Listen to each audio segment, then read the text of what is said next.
इलाज हमारे लिए औद्योगिक क्षेत्र के लिए जो हमारी कुछ प्रॉब्लम्स थी उसके लिए हम कुछ रोज़ पहले डीसी साहब को मिले थे। सबसे पहले तो मैं अपना थोड़ा परिचय देना चाहता हूँ। मैं लघु उद्योग भारती चंडीगढ़ इकाई का अध्यक्ष हूँ चंडीगढ़ से।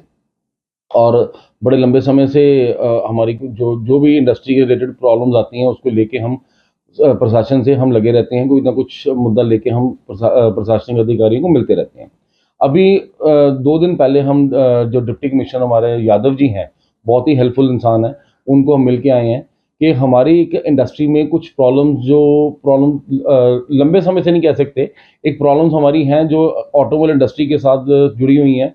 और जो नई स्टार्टअप पॉलिसी आई है उसको लेके हमने कुछ अपने व्यूज़ दिए हैं कि इसको हम कैसे बेटर कर सकते हैं।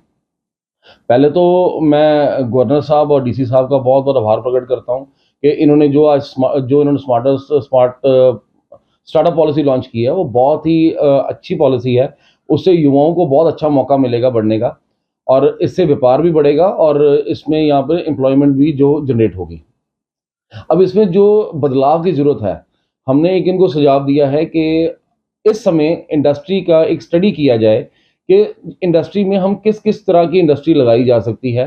क्योंकि जो पुराने हमने पॉलिसी लॉन्च की है, हमने उनको इंसेंटिव्स अनाउंस कर दिए हैं कि इन इंसेंटिव्स पे काम किया जा सके। अब इंसेंटिव्स के लिए हमें उन्हें ध्यान देना पड़ेगा कि वो व्यापार कौन-कौन सा व्यापार पे आज की जो वर्तमान स्थिति है कि कौन से व्यापार आज के में चल रहे हैं।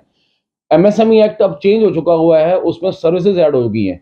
इंडस्ट्री सारी सर्विसेज में कन्वर्ट हो चुकी हुई है, तो सर्विस पार्ट को भी बीच में लेके हमें ये पॉलिसी को लेके चलना चाहिए। नहीं वैसे जो आप बिल्कुल ठीक कह रहे हैं कि इंडस्ट्री की जो अलॉटमेंट है 1972 की अलॉटमेंट है। 1972 के अलॉटमेंट में के बाद आज तक कोई दोबारा अलॉटमेंट नहीं हुई और इसमें जो नीड बेस्ड चेंजेस हैं वो हमारे पेंडिंग चल रहे हैं। इसमें हमारी डिमांड लंबे समय से चल रही है कि नीड बेस्ड चेंज को एक्सेप्ट किया जाए और हमें अपने नेबरिंग स्टेट्स के अकॉर्डिंगली हमें भी चेंज करने का मौका दिया जाए। अब आप बात कर रहे हो ऑटोमोबाइल इंडस्ट्री की। ऑटोमोबाइल इंडस्ट्री पहले हमारी 21 सेक्टर और 28 सेक्टर में चलती थी।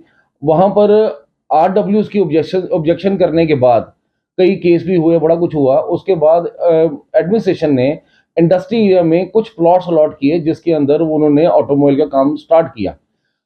अब 2006 से जब हमारी इंडस्ट्रियल पॉलिसी जो कन्वर्जन पॉलिसी आई, उससे पहले हमें कभी कोई मुश्किल नहीं आई एंड अपने ऑटोमोबाइल सेक्टर हमारा इंडस्ट्रियल में चल रहा था, अभी भी चल रहा है। लेकिन उसके बाद लोगों को नोटिस आने शुरू हो गए कि ये वायलेशन और मिसयूज़ है।